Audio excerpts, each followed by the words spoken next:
स्वागत है दोस्तों। आज की इस अपनी क्लास में हम हिंदी साहित्य की महत्वपूर्ण वस्तुनिष्ठ प्रश्नों को हल करेंगे और आज से प्रतिदिन 10 महत्वपूर्ण प्रश्नों का, जो कि शुक्ल जी की पुस्तक रामचंद्र तिवारी की पुस्तक पर आधारित होगी, ऐसे प्रश्नों को लेकर के हम मौजूद रहेंगे और साथ ही हर प्रश्न के साथ कुछ महत्वपूर्ण पॉइंट्स को भी तैयार करेंगे। तो इस क्रम में पहला प्रश्न है हमारा, काव्य की छायावाद कही जाने वाली शाखा चले काफ़ी दिन हो गए, पर ऐसी कोई समीक्षा पुस्तक देखने में न आई जिसमें उक्त शाखा की रचना प्रक्रिया यानी टेक्निक के प्रसार की भिन्न भिन्न भूमियाँ सोच समझकर निर्दिष्ट की गई हों। केवल प्रोफेसर नगेंद्र की सुमित्रानंदन पुस्तक ही ठिकाने की मिलती है। ऑप्शन यानी डॉक्टर नगेंद्र की प्रशंसा में यह कथन किस आलोचक ने कहा है? तो ऑप्शन में है रामविलास शर्मा, आचार्य महावीर प्रसाद द्विवेदी, आचार्य रामचंद्र शुक्ल, डॉक्टर नामवर सिंह। तो कौन ये कहता है कि छायावाद की शाखा चले हुए काफ़ी दिन हो गया, लेकिन उसकी टेक्निक यानी रचना प्रक्रिया की प्रसार की भिन्न भिन्न भूमियों पर कोई अच्छी पुस्तक नहीं लिखी गई, केवल नगेंद्र की सुमित्रानंदन पंत पुस्तक को छोड़कर? तो इसका सही उत्तर है, ध्यान रखिएगा, आचार्य रामचंद्र शुक्ल। आचार्य रामचंद्र शुक्ल के हिंदी साहित्य के इतिहास में छायावाद के बारे में जब वो लिखते हैं, उसके परिचय के बारे में लिखते हैं, तो वहाँ ये शुक्ल जी कहते हैं कि बहुत दिन हो गया लेकिन ऐसी कोई अच्छी पुस्तक नहीं आई जहाँ पर उसकी रचना प्रक्रिया के बारे में कोई ढंग की बात हो। केवल नगेंद्र जी की पुस्तक, और उस पुस्तक का नाम है सुमित्रानंदन पंत। तो ये शुक्ल जी का कथन है, आपको ध्यान रखना है। इसके साथ ही महत्वपूर्ण बात कि सुमित्रानंदन पंत नाम से ये जो नगेंद्र जी की पुस्तक है, इसका प्रकाशन वर्ष 1938 है। तो ये आपको ध्यान रखना है, ठीक है। इसके अलावा ध्यान रखेंगे, रस सिद्धांत नाम की पुस्तक है डॉक्टर नगेंद्र की, 1964 ईस्वी में प्रकाशित है और इस पुस्तक पर उन्हें साहित्य अकादमी का पुरस्कार 1965 में मिला। यानी 64 में रस सिद्धांत पुस्तक लिखते हैं और 65 में उस पर साहित्य अकादमी का पुरस्कार मिलता है। तो इतनी बातें आप डॉक्टर नगेंद्र के बारे में शुक्ल जी के बहाने ध्यान रखिएगा। अब देखते हैं अगला प्रश्न है, काशी हिंदू विश्वविद्यालय में हिंदी को एमए के पाठ्यक्रम में किस वर्ष शामिल किया गया?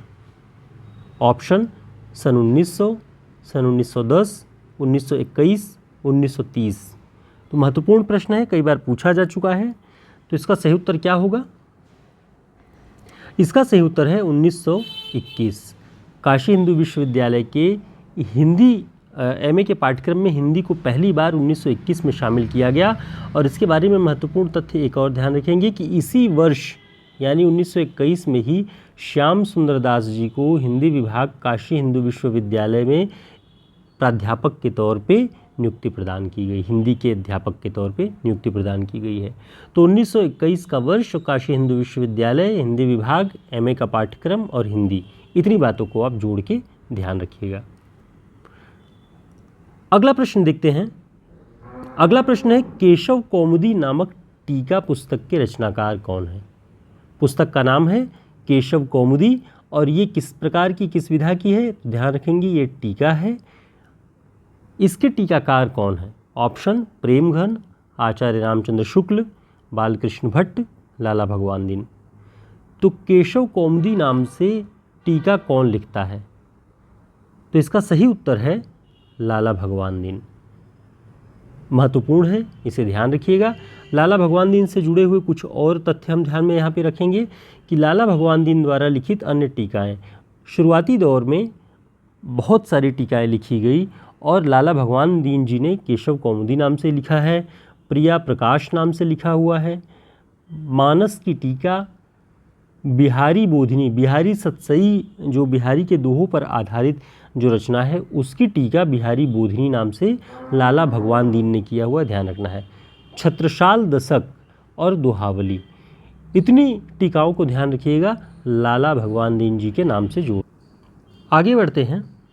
अगला प्रश्न है, डॉक्टर वासुदेव शरण अग्रवाल ने संजीवनी व्याख्या नाम से किस प्रसिद्ध रचना की टीका लिखी है?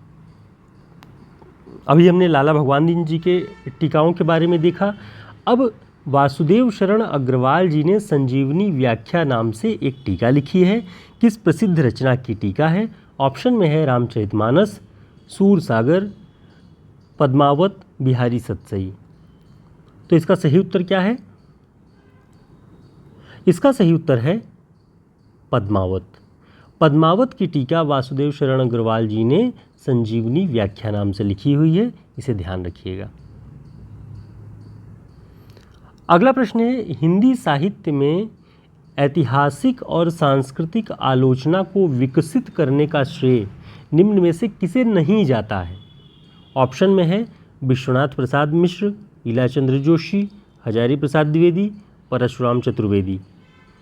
तो ऐतिहासिक और सांस्कृतिक आलोचना को विकसित करने का श्रेय इनमें से किसे नहीं जाता है, ध्यान रखना है। तो इसका सही उत्तर क्या है? इसका सही उत्तर है ईलाचंद्र जोशी। ईलाचंद्र जोशी मनोवैज्ञानिक मनोविश्लेषणवादी रचनाकार आलोचक हैं। बाकी जो 3 लोग हैं इनके नाम ध्यान रखेंगे, विश्वनाथ प्रसाद मिश्र, हजारी प्रसाद द्विवेदी और परशुराम चतुर्वेदी। इतने लोग ऐतिहासिक और सांस्कृतिक आलोचना को विकसित करने में बहुत महत्वपूर्ण योगदान, अतुलनीय योगदान अदा करते हैं ये अपना, तो इसलिए इनको इस परिप्रेक्ष्य में आपको देखना चाहिए। दोस्तों, इस तरह के सभी प्रश्न और वन लाइनर फैक्ट्स की हमारी ये पुस्तक नोट्स, हिंदी साहित्य का शॉर्ट नोट्स है, जो कि 185 पृष्ठों का पूरा ये नोट्स है। बहुत व्यवस्थित ढंग से हमने चुन चुन कर महत्वपूर्ण प्रश्नों को इसमें कलेक्ट किया हुआ है।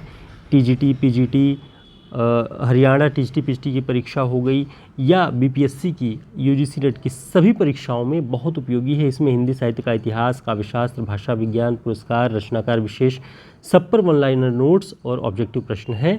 हमारे व्हाट्सएप नंबर पर संपर्क करके आप इसे फ़िलहाल के ऑफर रेट पर प्राप्त कर सकते हैं। बाय स्पीड पोस्ट आपके यहाँ ये पहुँच जाएगी। अगला प्रश्न देखते हैं, हिंदी साहित्य में पहला शोध प्रबंध यानी पीएचडी की थीसिस किसकी स्वीकृत हुई है? ऑप्शन डॉक्टर नगेंद्र, श्याम सुंदर दास, डॉक्टर माता प्रसाद गुप्त, डॉक्टर पीताम्बर दत्त बर्थवाल। तो हिंदी में पहली पीएचडी थीसिस किसने लिखी, किसकी स्वीकृत हुई है? तो ध्यान रखेंगे, इसका सही उत्तर है डॉक्टर पीताम्बर दत्त बर्थवाल। ठीक है। और इनकी जो पीएचडी थीसिस थी उसका शीर्षक था हिंदी काव्य में निर्गुण संप्रदाय। 1934 ईस्वी में इनकी ये थीसिस सबमिट हुई और हिंदी की गौरवमयी परंपरा में पहली रिसर्च थीसिस, पीएचडी थीसिस ये सिद्ध होती है। तो इसे आप ध्यान रखिएगा। अगला प्रश्न है, नामवर सिंह की पुस्तक कहानी नई कहानी का प्रकाशन वर्ष क्या है? ऑप्शन 1952, 1965, 1960, 1972। तो इसका सही उत्तर क्या है? ध्यान रखिएगा, 1965। कहानी नई कहानी नाम से जो पुस्तक नामवर जी ने लिखी 1965 ईस्वी में ये प्रकाशित होती है।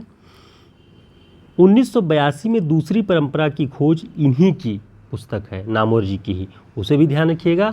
और साथ में नामवर जी का जो जन्म वर्ष है उसे ध्यान रखिएगा, 1926।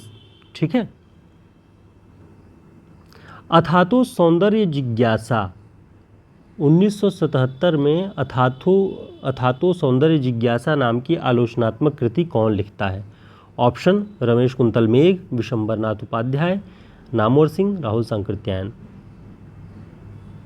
तो ध्यान रखेंगे, इसका सही उत्तर है रमेश कुंतल मेघ।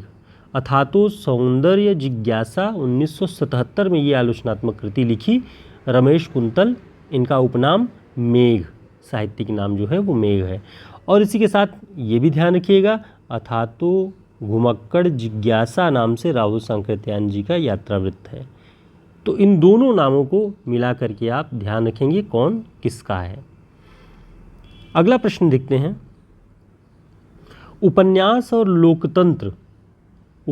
और लोकतंत्र किसकी आलोचनात्मक कृति है? ऑप्शन रामविलास शर्मा, रमेश उपाध्याय, मैनेजर पांडे, केदारनाथ सिंह। तो इसका सही उत्तर क्या है? ध्यान रखेंगे, इसका सही उत्तर है मैनेजर पांडे। मैनेजर पांडे जी की पुस्तक है उपन्यास और लोकतंत्र, आलोचनात्मक पुस्तक है।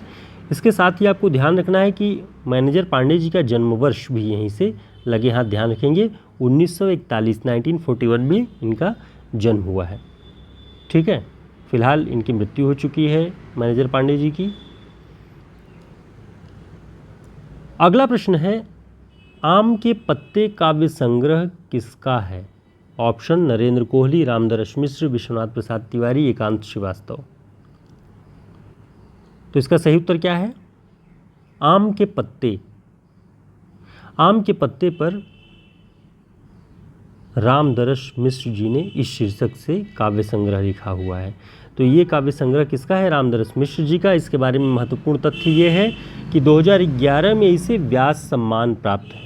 व्यास सम्मान से सम्मानित रचना है, तो बड़ी और प्रसिद्ध रचनाओं की श्रेणी में होगी, इसलिए इसे ध्यान रखिएगा। आम के पत्ते, रामदरस मिश्र, व्यास सम्मान 2011 में मिला है। और रामदरस मिश्र जी का जन्म वर्ष है 1924। ठीक है, इतनी बातें ध्यान रखिएगा। इसके अलावा देखते हैं हम कुछ अन्य लेखकों के जो जन्म वर्ष हैं उसे भी देखते हैं। आप ध्यान रखेंगे, रिवीजन के लिए हमने इसे यहाँ पे कलेक्ट किया हुआ है कि अज्ञे जी का जन्म वर्ष क्या है? 1911, ध्यान रखेंगे। गिरजा कुमार माथुर जी का 1919, लक्ष्मीकांत वर्मा जी का 1922, रामदरस मिश्र और विजयदेव नारायण शाही का 1924, संभवतः धर्मवीर भारती जी का भी 1926 है और नामवर सिंह जी का भी, तो ध्यान रखिएगा 1926।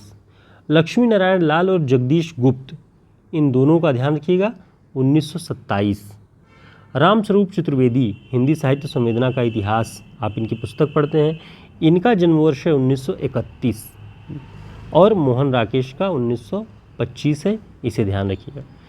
तो हमने यहाँ पे कुछ महत्वपूर्ण रचनाकारों के जन्मवर्ष को भी आपको यहाँ पर बता दिया, ताकि आप जिन लोगों के नहीं जानते हों जन्मवर्ष के बारे में उन्हें यहाँ पे नोट कर लें, और नोट करने के बाद इन्हें आप जन्मक्रम वाले जो प्रश्न आते हैं उन्हें बेहतर ढंग से कर सकते हैं।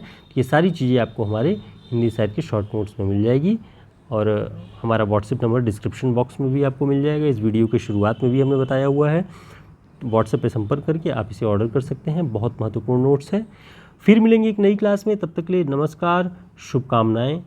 लगे रहिए जम के तैयारी में।